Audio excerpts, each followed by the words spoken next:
like forever ago. Yeah.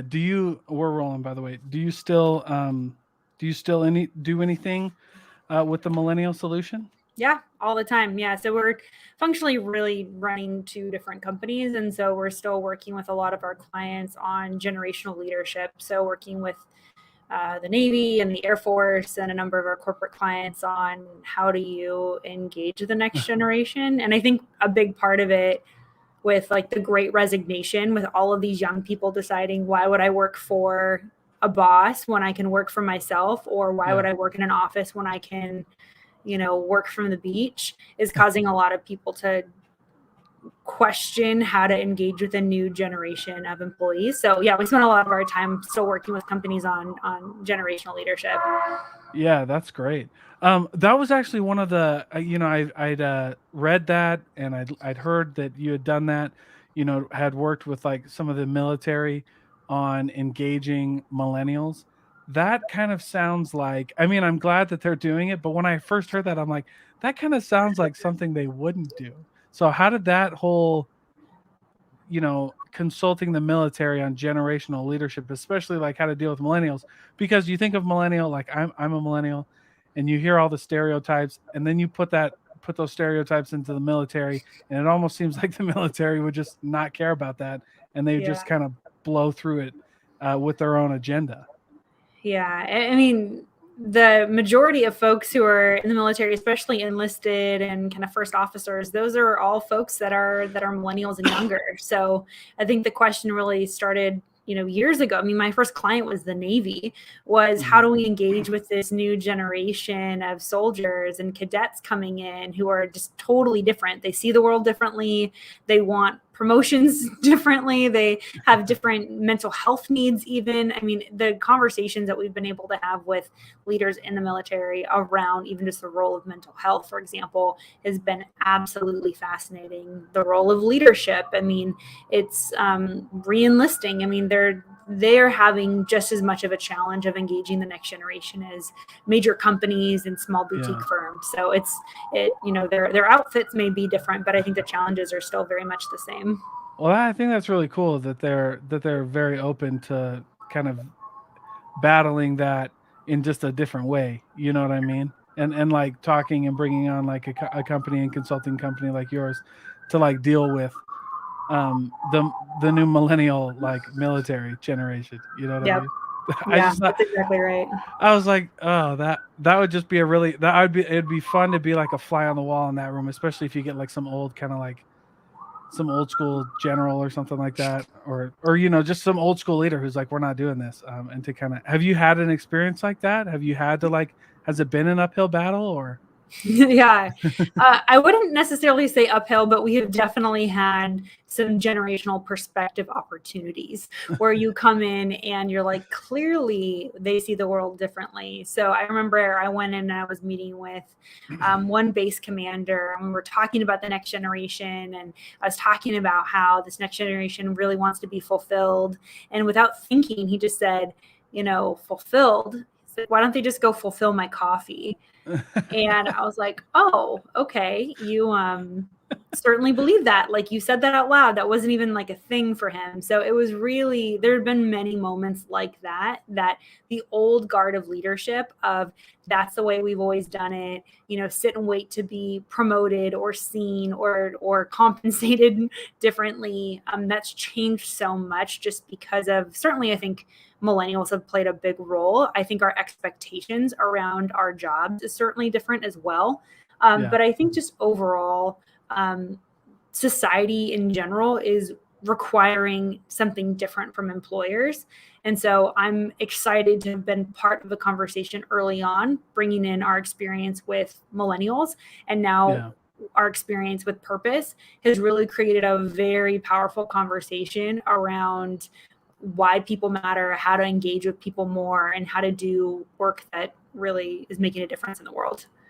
Yeah, I really appreciate that because it's been fascinating like watching, I've started following you. I heard the TEDx talk. I think it was that 2016 you gave that? or 2017. It was a long time ago, I feel It was like. a long time ago. Yeah, it was a long time ago. But I feel like that's when I started, and I was like, this is really cool. There's a lot of things that we need to, a lot of cool conversations that we can have around this, especially since it's going to be such a big deal in the next little bit. And I Yeah. wanted to get, because I've heard your story a few times, but there's a few people who haven't, especially if they're listening to this show, they might not have heard of like what you do and your story. So the Millennial Solution was like one of your first consulting companies. How did you, I mean, and you talk about all the time quitting your corporate job. So for you, take us all the way back, like, you know, um, and to just tell us how it all started. Like, what made you want to get into consulting? What made you want to start these companies and really give this a go? Yeah. Well, I didn't. I didn't want to get into consulting. I started my business in DC where everyone who is unemployed calls themselves a consultant. Oh, So I really did not want to pursue that track. In fact, I didn't even want to become an entrepreneur. My parents okay. are entrepreneurs. So for me, that translated as in not taking vacations, nights and weekends, having to worry about payroll. It was not fun growing up, the kiddo of a family who owned a construction and roofing company. So Oh, I knew what entrepreneurship was and I wanted nothing of it. So when I finished college, I did the opposite of becoming an entrepreneur, which was go and work for the government. I was like, what is the most secure, safe job I could have? And I went and I worked for the government. So I did that for a couple of years. And like every good millennial, I was doing it to change the world. And after a few years, I realized I was more of the problem than the solution. And then my boss decided to not run for election again, which in political speak meant I was unemployed. oh, So dang. I was early 20s and I was having that quarter life crisis that many of us talk about of what am I doing? Is this what I want to do the rest of my life? Work isn't as fun as it looked like, on TV. And I was asking some of those kind of fundamental existential questions. And like every good millennial, I went to Europe and spent time camping around Europe, trying to find myself. And I came back and I had kind of this moment of, did I want to stay in the job I was in, or did I want to change completely? Yeah. And a lot of us are given these kind of moments in our lives where we get to choose to stay the path that's in front of us or to take a left or a right. And for me, I saw that as that moment was, yeah, of course I could jump back in, work for another politician, kind of continue going down this career path that I thought I wanted. Or I could take door number 2, which was a little scary because I didn't know what I was doing. I didn't know what was on the other side of it. And I didn't know how I could make money at it, but I knew I had to do something else. So I ended up in Virginia working for a startup that didn't start. I then found this nonprofit organization that I basically just pitched myself to and said, hey, are you hiring? And they said, yeah, sure. And I said, great, what do you need me to do? And they said, you'd be great at development. And I didn't know development meant fundraising. So I was maybe 23 at the time, and this director of development in charge of raising a few $1 million, and horrible. I was just the worst fundraiser ever. So I found myself in this position yet again. I thought if I changed locations, I'd find clarity. That didn't work. I thought if I changed jobs, that would work. I thought if I worked for a nonprofit, like I'm helping, Right. promote these amazing principles. And that also too wasn't it either. So for me, my big moment was I was at a conference, someone was speaking on stage, and I just knew inside of me I'd always wanted to speak. I'd always wanted to write. I knew that there was something inside of me that I was made for more and I wanted to give back. And I didn't know how to. I didn't know what it was. I didn't know how to articulate it, let alone how to get paid for it. But I knew that it wasn't what I was doing then. I'm extremely competitive. Someone dared me to write a book. I said, fine, I'll have it done in 6 months. I did. And that kind of started my journey of developing my expertise because I was willing to step away from my 9 to 5. It was actually more like a 9 to 9 because I had to work as a hostess at night because I wasn't making enough money at the nonprofit. But to take time for myself, to really focus on what did I uniquely want to give to the world? What did I want to become an expert in? And how did I uniquely want to help people? And a few months later, the book was out. I became a best-selling author. And a few months after that, I started getting paid to speak. A few months after that, I had launched my own business. And a few years after that, here we are. Yeah, there you go. And it's an incredible story. What made you pick millennials? What made you go that niche? I mean, obviously you are one, but Yeah. right, but like my question really is, out of the millions and millions of millennials, no one's really taken the charge to like teach other people how to like deal with the new generation. What Yeah. made you want to take the reins? Yeah, the big thing for anyone, if you're in a situation where you're saying, I know I can contribute something, I want to give back, but I don't know where to start, Mhm. it's to focus on the things that frustrate you.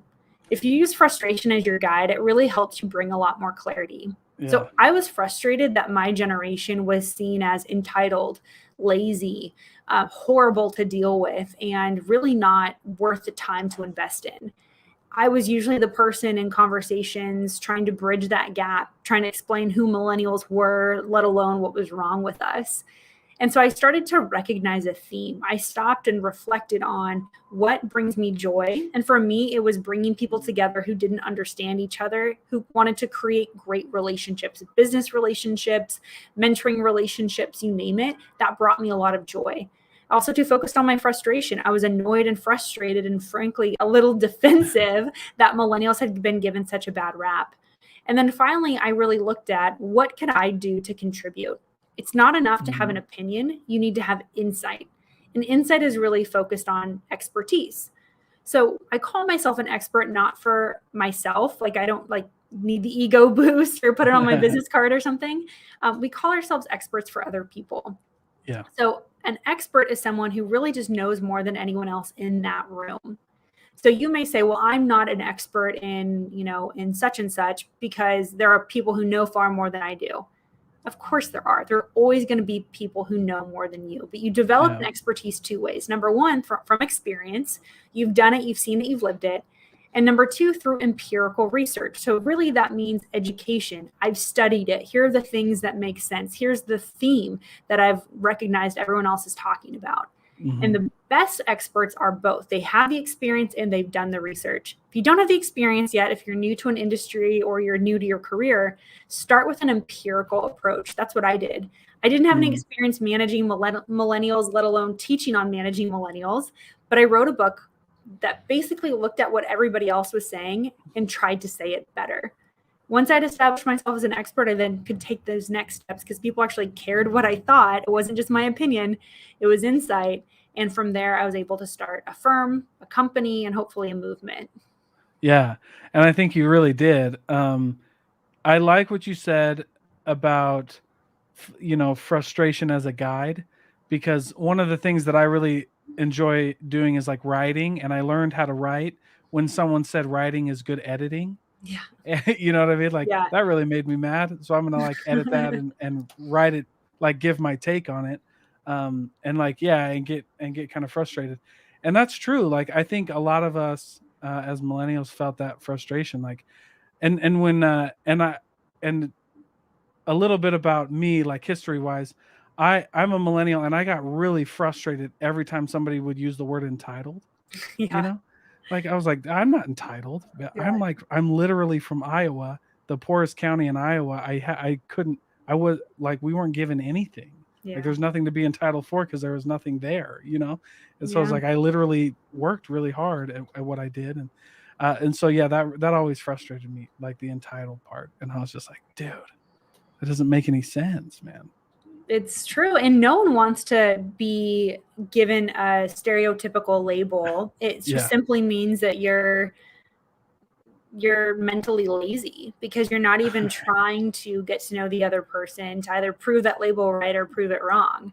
So I couldn't agree more. And I think that also too caused a lot of young people to not want to engage with people who are older. And that was a big frustration I had. I mean, obviously I spent a lot of my time in that company working with people who are of older generations, helping them understand millennials. But now I spend a lot of my time helping our generation understand the older generation, how to thrive at work, how to start their own business, how to get their dream mentor. And for them, many of them have been really burned because they've had people who are of older generations who call them kiddo, act as if they don't know anything about a particular industry or trend, only ask us our advice when it comes to social media marketing. I mean, things like that really frustrated me as well. So helping our generation articulate our passion, our purpose, our expertise in a way that actually gets respect from older generations, I think is just as important. Yeah, no kidding. I hadn't even thought about that.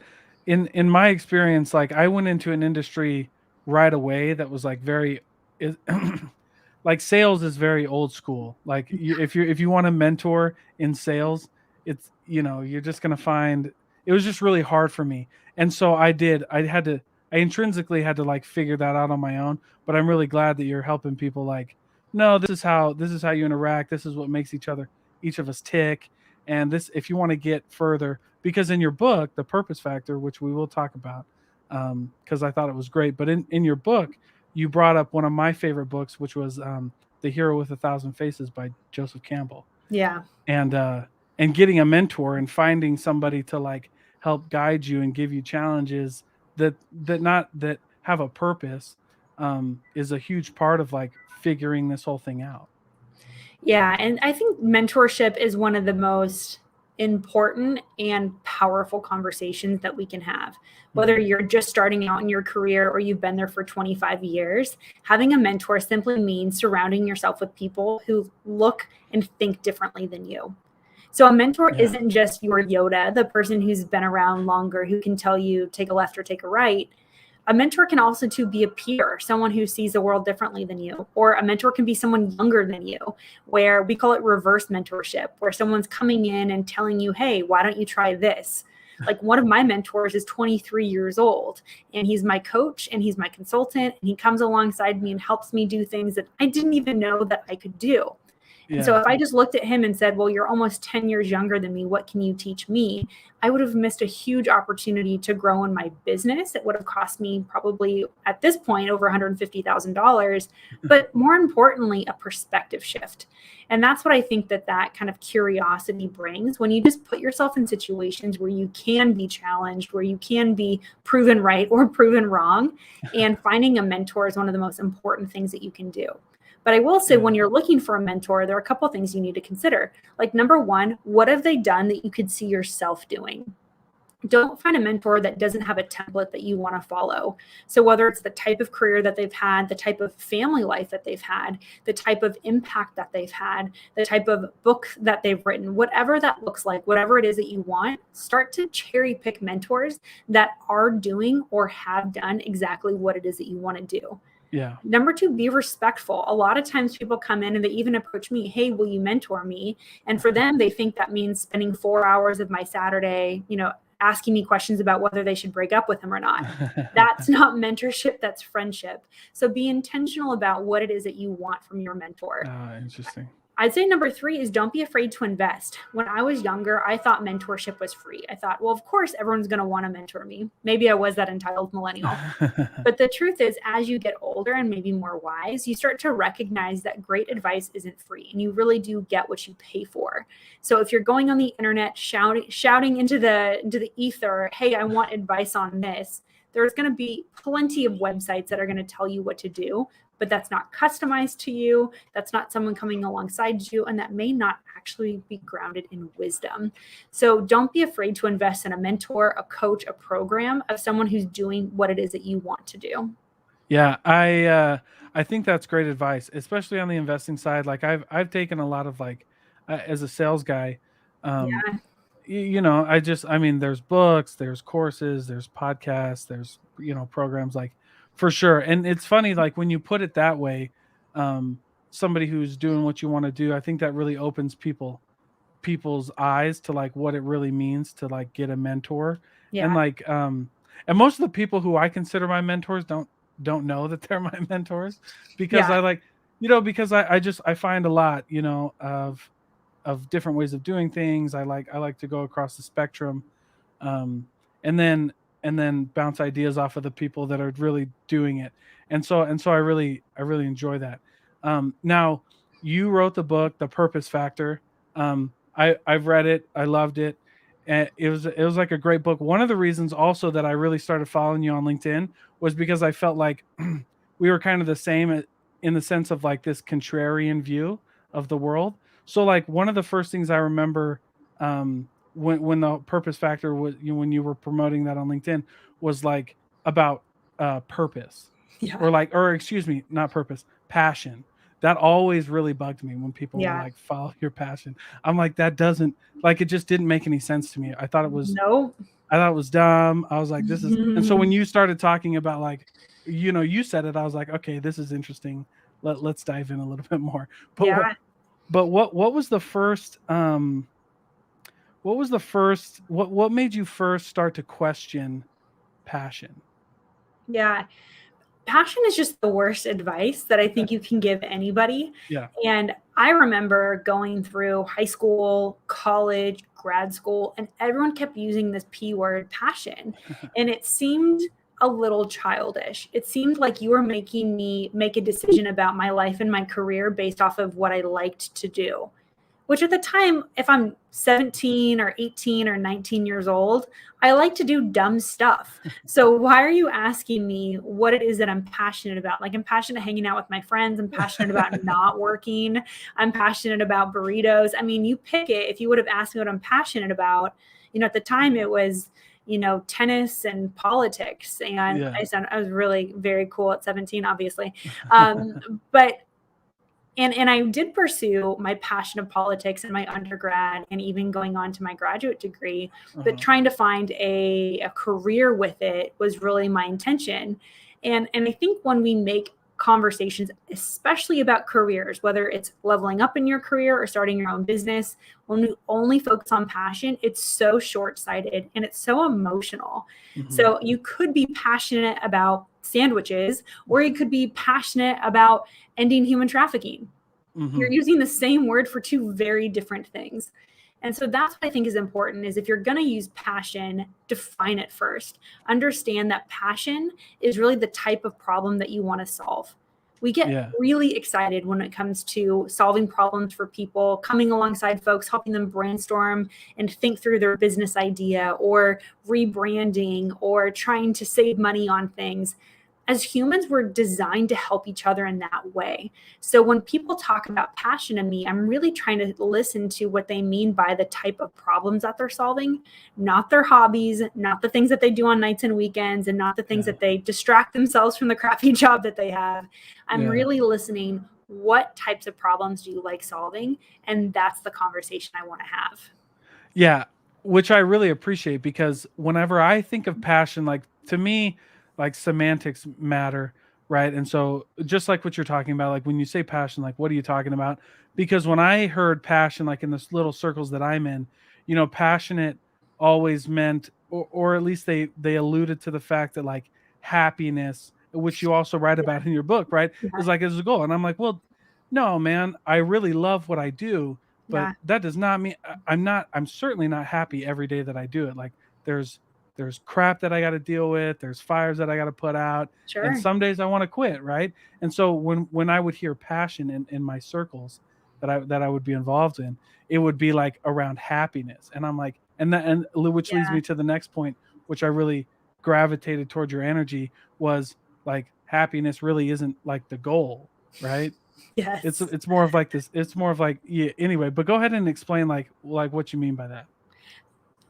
I think the whole happiness conversation has really been misguided.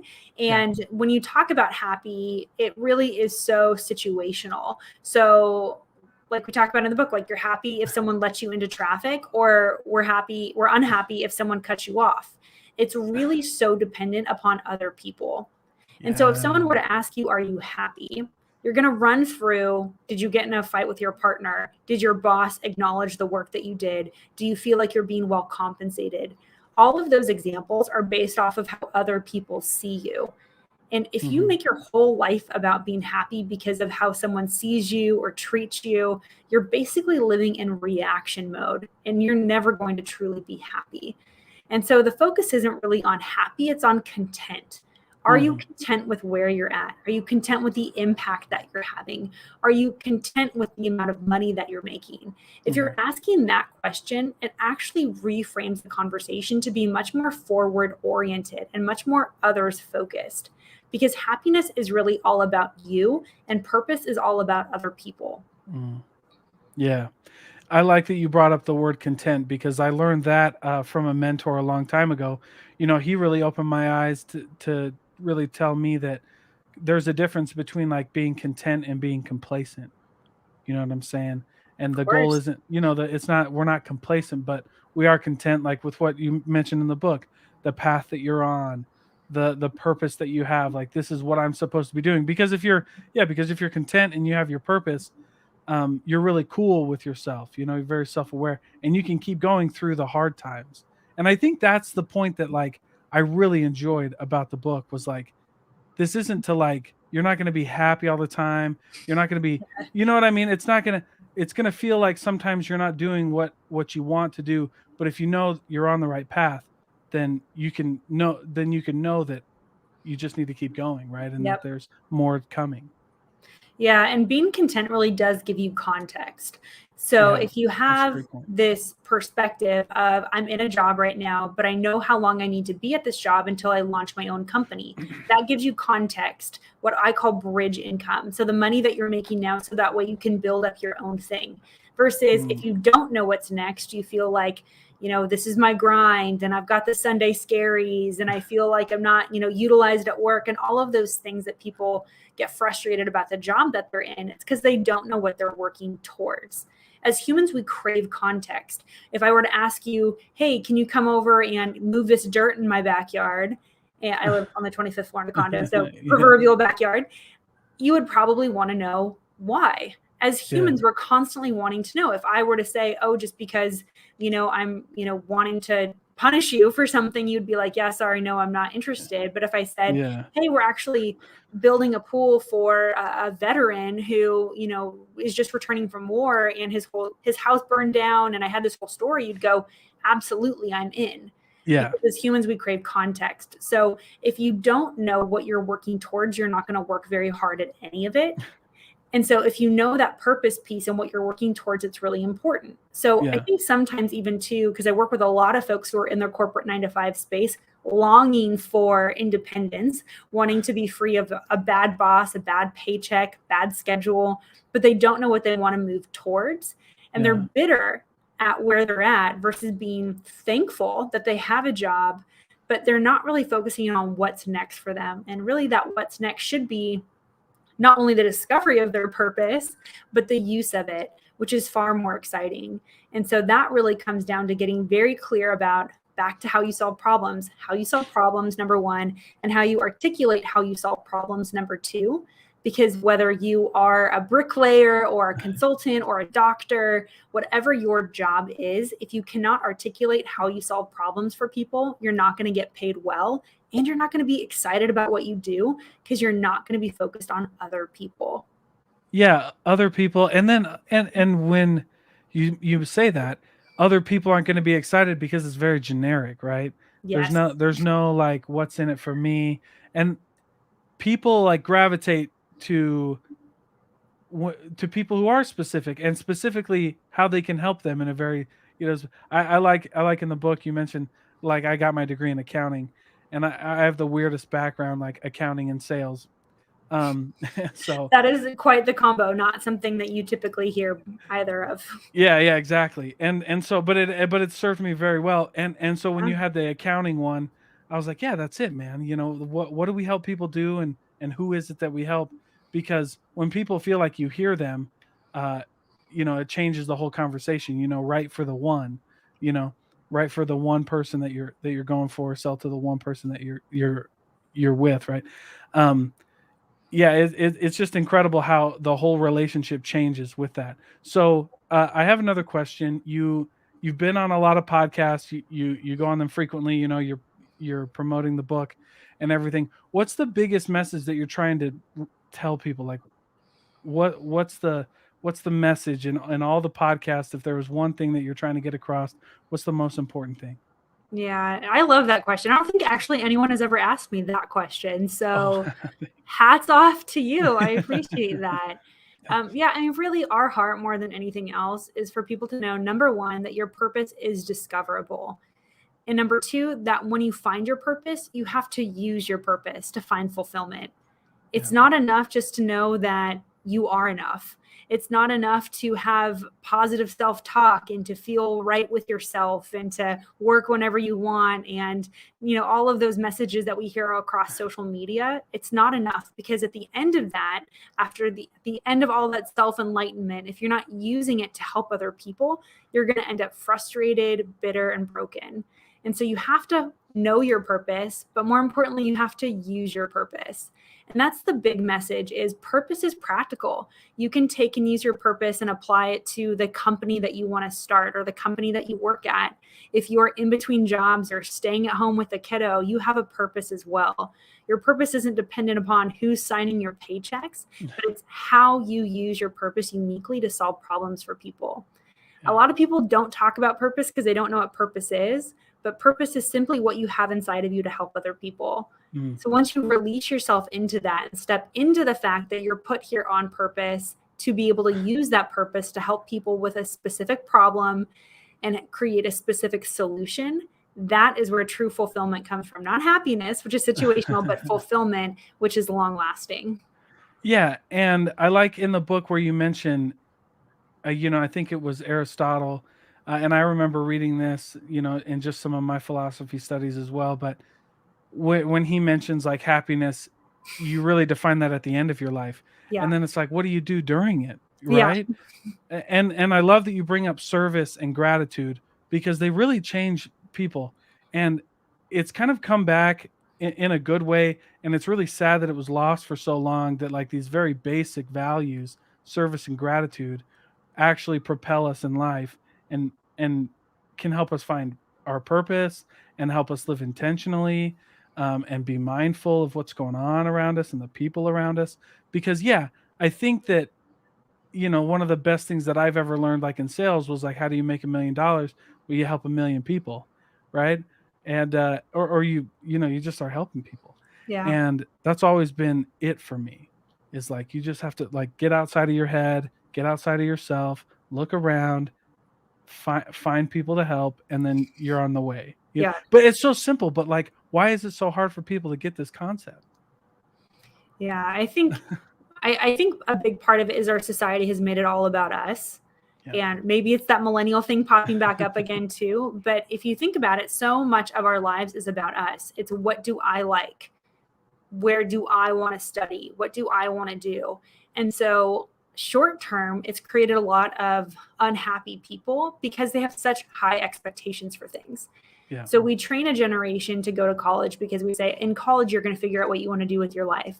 Well, after 4 years or 6 years, they graduate with a degree, no more clear or driven than when they started.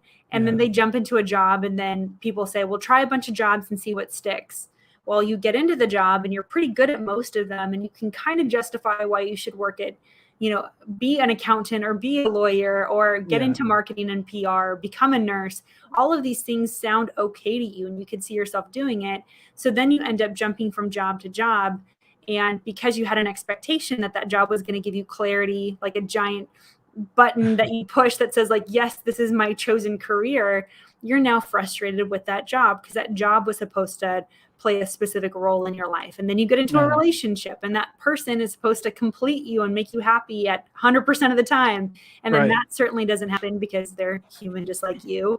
And then you move on to the next relationship. And so I think we are built, at least in this society, to be so centered upon us and what makes us happy that we're looking for short-term success rather than long-term impact.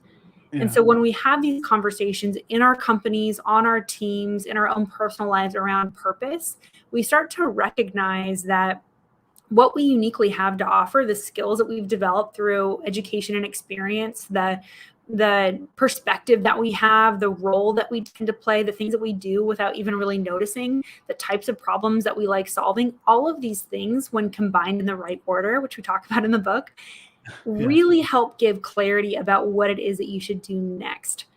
And quite frankly, that's why we wrote the book, is we had so many people, not just millennials, but beyond, who are trying to figure out what to do next. And we thought, if there's only a guide, if there was only a system to help people understand who they are and what they're supposed to do, that could change the world. Yeah, I love the book mainly because it really breaks down and demystifies this idea of purpose. Like that was also another thing that really irritated me. Like like one of the things right now that really kind of bugs me on social media is like everybody's throwing the word value around, Yeah. and we've lost the meaning. Like I understand what they're saying, but it's a little frustrating, and maybe that's a conversation for another time. But you know what I mean? But that's how I felt like when I heard purpose was like, yeah, I don't think you're trying to like confuse people, but it is because it's like, what do you? I don't know what you're saying. I don't know what it means. I don't know how to get it. But your book broke it down really well, demystified it, gave it gave it a process to like, if you can figure out these things, here you go, right? Like you're on your way. So what was the I know you still do stuff with the Millennial Solution, but where was the change? Like you found out that a lot of people were having these conversations like purpose, and so that's what made you come up with the purpose company and write the book? Yeah, great question. So it really was an interesting transition. So Yeah. I started the Millennial Solution in my early 20s to really solve the problem inside of the workplace, which was we're not hearing each other. We don't understand one another. And people look at the next generation as inconvenient and entitled. Yeah. As we started working with major brands around the world, we started to recognize the power of purpose at work.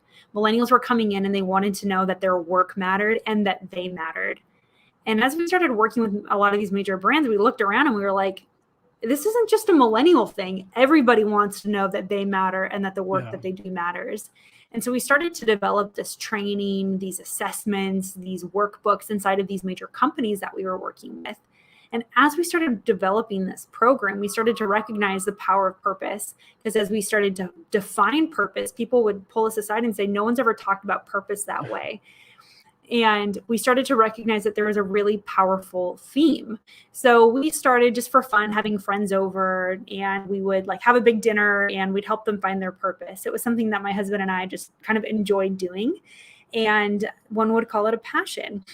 So I just enjoyed having people over, like, oh, this is great, helping people get clarity about what they wanted to do next. Then they started to invite other friends, and they started to invite other friends, and we did weekend retreats, and we started teaching it for our corporate clients. And then our publisher came to us and said, would you please write this book about the process that you guys are developing? And everything kind of changed from there. And the book came out almost a year ago, middle of the pandemic, and just kind of went gangbusters, because I think the conversation around who am I and why do I matter really happened at a time where people were away from the distraction of duty and had time to actually sit with themselves and ask themselves, truly, for some, in first time in their lives, is this what I want to do? And if not, what does that mean for me and my purpose? Yeah, and I love that because 2020 changed it for a lot of people, and a lot of people had to really look and think. And one of my favorite musicians, hip hop artists, is Mike Posner, and he quoted someone else, and I'm gonna butcher the quote right now because I'm like talking about it. But it was like you really start to figure out what goes on when you sit in a room quietly. Yeah. Like how many things do we make up in our head because we can't sit in a room alone quietly? And when people started sitting alone quietly and they started having to reflect on these things, they, I don't think they started making things up. I think they realized that they were making things up, and that like they weren't, all the things that they were doing and all the busy work that we were doing like didn't matter anymore. Like, you know what I mean? Like, it just didn't matter. So what matters now? And so that's incredible that the book came out during the pandemic. There's a lot of good things that happened during the pandemic, Yeah. Who knew? But it's true. Yeah. Most people don't know how to think because they don't know what to think about. Sure. And so we're constantly reacting to absolutely everything. Like, okay, are they going to lay me off, or are they not? Am I going to get the raise? Are they going to, call me back? It's all very reactionary. And I think, again, it's because we make our happiness dependent on other people that we feel so out of control. But just sitting and just thinking through something, like we don't spend time thinking, we spend time reacting. Yeah, that's a great point. So in your experience, another thing with purpose that's always been on my mind is, so you talked about earlier in the interview, like being an expert, showing up, being present, these things. How do you help people break through the imposter syndrome that inevitably comes when you find your purpose and now you need to start helping people? Because I Mhm. feel like that's what happens more often than not. Like, obviously we have people who have big egos and they're excited and they just take the bull by the horns and they run, right? But I feel like more often than not you get people who meet, like, I could never do this, like, even if I Yeah. did, what would I do? How can I ask somebody for money? Something like this. So how do you help people break through, like, this imposter syndrome? Yeah, I think if you don't have imposter syndrome, something's wrong with you, like clinically. Yeah. Like, I think you Yeah. should probably have a little bit of doubt. And I also do think imposter syndrome makes you better constantly because you're questioning, is this good enough? How can I improve? And so people, I mean, you certainly see this, people who are at the top of their game, they're Mhm. constantly questioning, is that okay? You see amazing actors who refuse to see themselves on screen. You see speakers who won't watch their playbacks, and I think that kind of comes hand in hand with being a high achiever, is kind of that perfectionism, Yeah. high achieverness. And so when you deal with that, the doubt demons will come inevitably. The doubt demons that say you're not good enough, you don't know enough, you're not old enough, you're too old, you're too new. All of those things will come in and try to stamp out the fire that you have inside of you. And so that's where Yeah. purpose comes in, because when you start to recognize that you can solve problems for people in a unique way that only you can do, you start to give yourself permission more. When you Mhm. start to really focus on the other people that you're going to help, you're less focused on yourself. So if you're in a situation that you're saying, yeah, I know I really want to start this coaching business, or I really want to get Mhm. into real estate, or I'd love to get into, drop shipping, but I feel like I don't know enough. I feel like people are going to question me. Really focus not on you and what other people are going to think about you, because you can't Mhm. control that. Focus on the other people and who it is that you're going to help. And when you do that thought process, it's a muscle. It's something that you have to build, just like you would your bicep. Every time that trigger of I'm not enough happens, replace that thought with the positive thought of I'm so glad I'm helping this person today. And start Mhm. to replace those negative thoughts that will cause you to doubt with positive thoughts of who it is that you're going to help.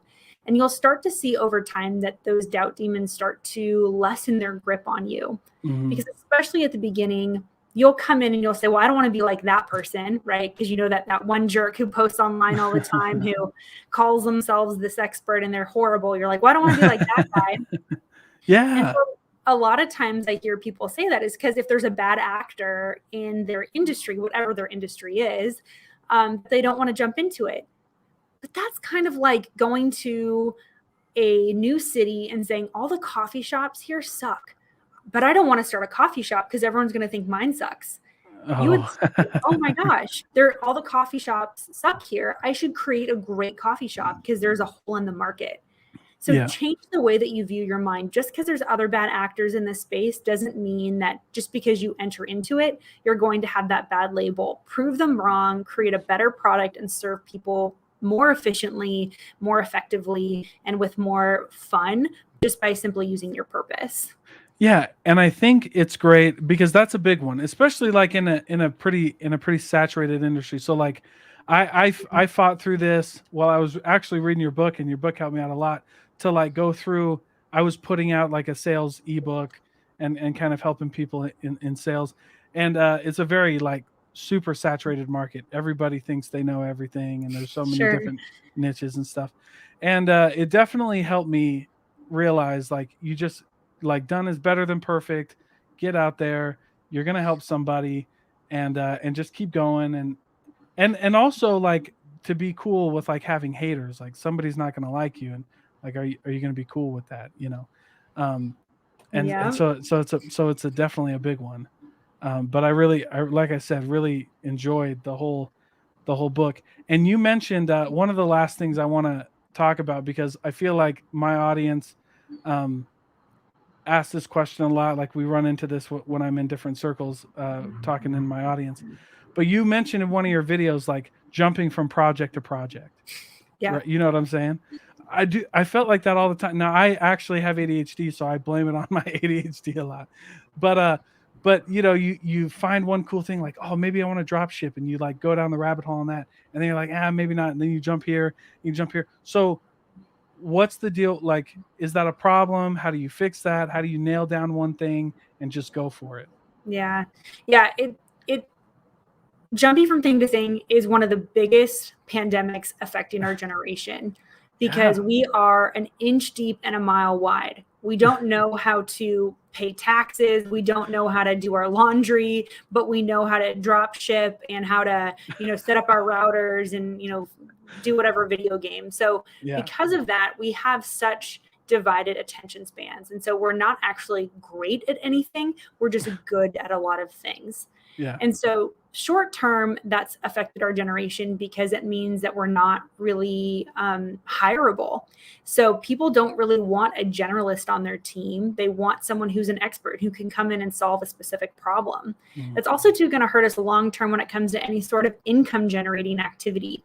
Experts get paid more. Experts get to write their own checks, whether they work for a company or they're hired externally as a consultant or as a leader or influencer in the industry. Mhm. So I think that the jumping around from thing to thing has been our generation's fear of failure. We've not wanted to fail at something, so we haven't tried long enough to be bad at it.